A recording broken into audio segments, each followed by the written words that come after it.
सबसे पहले नाम इसमें एचयूएल का है। आज के दिन पर जो उनका आइसक्रीम बिजनेस का जो डीमर्जर था, आज उसका आखिरी रिकॉर्ड डेट है। और इसके बाद से जो उनका क्वालिटी वॉल का जो पूरा बिजनेस है वो एचयूएल से अब डीमर्ज होकर के अलग हो जाएगा। एचयूएल पर इस टाइम पर क्या व्यू बन रहा है मैम यहाँ से एफएमसीजी में?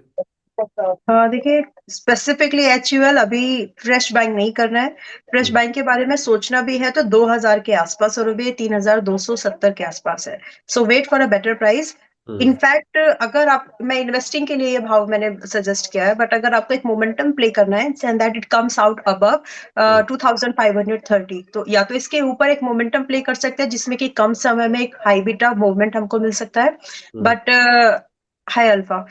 बट अगर आपको एक इन्वेस्टिंग के लिए देखना है तो आप इसको 2000 के आसपास ही एक्यूमुलेशन शुरू करिए। फिलहाल थोड़ा वेट एंड वॉच करना चाहिए। और चलिए मैम, अगला काउंटर यहाँ पर आईटीसी होटल्स का। और यहाँ पर जो न्यूज़ है वो ये है कि ब्रिटिश अमेरिकन टोबैको बैट इन्होंने अनाउंस किया है एक मीडिया स्टेटमेंट में कि वो आईटीसी होटल से अपना 7 से लेकर के 15.5% के आसपास का जो स्टेक है उसको अब ये डाइवेस्ट करने वाले हैं आईटीसी होटल से। आईटीसी होटल्स आज के दिन पर अगर हम देखें, जस्ट अ मिनट। फोर था 403। हाँ फोर मतलब हंड्रेड आज थ्री तो गिरावट ही है मैम, थोड़ा सा साइडवेज ही काम कर रहा है, 206 के आसपास में है। यहाँ से किस तरीके से इसको ट्रीट करना है? यहाँ पर एक लॉन्ग व्यू बनता है, हाँ। Because your risk is very minimal. आपका छोटा सा स्टॉप लॉस है 396 का, hmm. And possibilities of the target starts with 4007 to 420। तो एक छोटे रिस्क पर एक ट्रेड अटेम्प्ट किया जा सकता है। हालांकि ये स्लो चलने वाली स्क्रिप्ट है।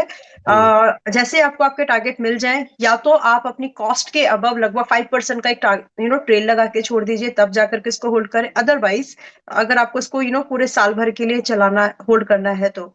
But hmm. आईटीसी आप देखेंगे बहुत लंबे समय से कुछ खास इसने परफॉर्म किया नहीं है।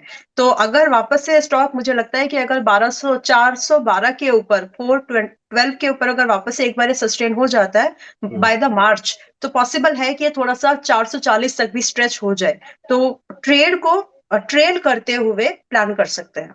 ऑलराइट। मैम एक और काउंटर है यहाँ पर पीएसयूज का। एक बार मैम थोड़ा इसका भी हालचाल आप बताओ, क्योंकि बहुत ज़्यादा जो लोग हैं ना 2-3 साल पहले से पीएसयूज में भर भर के उन्होंने इन्वेस्टमेंट की हुई है। और अब उन्हें समझ नहीं आ रहा कि आखिर करे क्या। अब उसमें कई सारे नाम है, पीएफसी, रेलटेल, आईआरएफसी, और मतलब तमाम ऐसे नाम है मैम। Yes. रेलटेल को लेकर के आज के दिन पर खबर ये है कि करीब 60-65 करोड़ के आसपास का इनको एक ऑर्डर मिला है। लेकिन इस ऑर्डर के बावजूद भी मैम आज कौन सा बताया आपने? RailTel RailTel RailTel, okay. इस ऑर्डर के बावजूद भी आज के दिन पर हम देखें तो बहुत ही फ्लैट ट्रेड कर रहा है। एक साल में लगभग 19-20% की करेक्शन आ चुकी है। राइट। अब इस पॉइंट से मैम क्या करें मैम? जो लोग पहले से 2-3 साल से खरीद के बैठे हुए हैं उनके तो वो लेवल्स आए ही नहीं। मतलब अगर आप 5 साल पहले जाओ वहां से जिनके पास होगा वो शायद निकल चुके होंगे, लेकिन जिन्होंने पिछले 2-2.5 साल में जब खरीदारी करी है, जब हम्म। पीएस ने चलना शुरू कर दिया, चल चुके थे, तब जिन्होंने खरीदारी करी, अब वो इस पॉइंट से क्या करें? देखिए, आपके पास पेशेंस के अलावा और कोई तरीका हम्म। बचा नहीं है, और ये सारे लगभग ऐसे पीएसयूज है जो चल नहीं रहे, तो कम से कम आपको डिविडेंड का सपोर्ट तो देंगे। कोई हम्म। 4% से लेकर के 8% तक आपको एक वो रिलीफ तो रहेगा आपके पास में। बट अभी अगर रेलटेल के स्पेसिफिकली बोलूं, 330 पर है, तो क्या यहीं से ये मुड़ेगा? नहीं, ऐसा नहीं लग रहा है। इट इज लाइकली, मतलब आई हैव टू से दिस बिकॉज जो आपको दिख रहा है वो आपको बोलना पड़ेगा। तो राइट। मुझे लगता है कि लगभग 300 और 290 ये आ जाएगा एक बार। तो किसी को अगर एवरेज करने का है भी, हम्म। क्योंकि वेरी लाइकली कि अगले 2-3 क्वार्टर्स को अगर थोड़ा सा और पेशेंस रखा जाए, तो जैसे ही बजट के कुछ अनाउंसमेंट्स आते हैं, गवर्नमेंट का नया फोकस किधर जा रहा है, जैसे ही ये क्लियर हो जाता है, कुछ कैपेक्स आ रहा है कि नहीं आ रहा है। बिकॉज पिछले कुछ क्वार्टर्स में we have seen capex got reduced.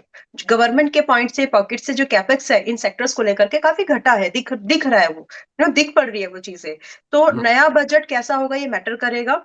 तो अगर एवरेजिंग करने का विचार है भी तो 290-300 के आसपास, स्पेसिफिक टू दिस स्क्रिप्ट। बाकी रही बात पीएसयू, तो पीएसयू आपको पेशेंस को चेक करेंगे। हम्म। रेस्ट एश्योर की डिविडेंड तो थोड़ा बहुत मिल ही रहा है। जब ये चलेंगे तो चलेंगे, फिर ऐसा हो सकता है, बट हम्म। अभी तो नहीं, अभी टाइम है। ऑलराइट। चलिए मैम, एक आखिरी सवाल, आई नो थोड़ा सा टाइम एक्सटेंड हो रहा है, बट नहीं, एक it's last okay. Counter. Yes. Diamond power infra.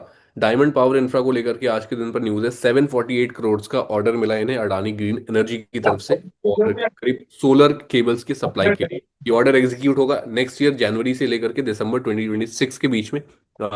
Diamond power पर इंफ्रा, डायमंड पावर इंफ्रा पर आज के दिन पर कोई व्यू मैम? मुझे कंपनी ही नहीं दिखी है अभी। अच्छा ठीक है, okay okay, diamond power India in gas, got it got it one got it. Forty four पे ट्रेड कर रहा है। हाँ हाँ, मिल गया मिल गया। नहीं, इमीडिएटली कोई तो एक्शन नहीं लेना है। अगर इसमें दो लेवल्स मैं यहाँ पर सजेस्ट कर सकती हूँ, but before that we should, जब भी कोई ऑर्डर मिलता है तो आपको दो चीजें और देखनी है। At the time of that order news, hmm. check the company's multiples.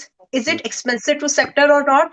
ये हम्म। एक पहला आपका चेक होना चाहिए, and then check the company's financial, that multiples of the sector. If it is expensive than sector, does company profit की वो उसके एक्सपेंसिवनेस को जस्टिफाई कर रही है, तो आपको ये जरूर देखना है। तो इस कंपनी में अगर मैं देखूं तो पिछले ईयर ऑन ईयर बेसिस में 593% का प्रॉफिट है, क्वार्टर ऑन क्वार्टर बेसिस पर 37%, हम्म। और सेक्टर से 7 गुना लगभग ये महंगी है। तो प्रॉफिट है, एक्सपेंसिव आपको मैनेज कर पा रही है। तो इस कंडीशन में क्या करना है कि जब भी आपको कोई डिप मिले, ध्यान से प्लीज, ये एक स्ट्रैटेजी है स्टॉक्स में न्यूज बेस प्ले अराउंड करने के लिए। Hmm. This is one of my strategy. तो यहाँ पर अभी आपको कोई भी अगर डिप मिल रहा है लाइक 135 से 130 की रेंज में, तो आप फिर से एक बाइंग का व्यू प्लान कर सकते हैं, जिसमें कि टारगेट एक्सपेक्टेशन स्टार्ट होगी आपके 165 से लेकर के अप टू 210 तक। So it's a big move जो पॉसिबल है इसमें, हालांकि आप स्टॉप लॉस 120 का मेंटेन करिएगा।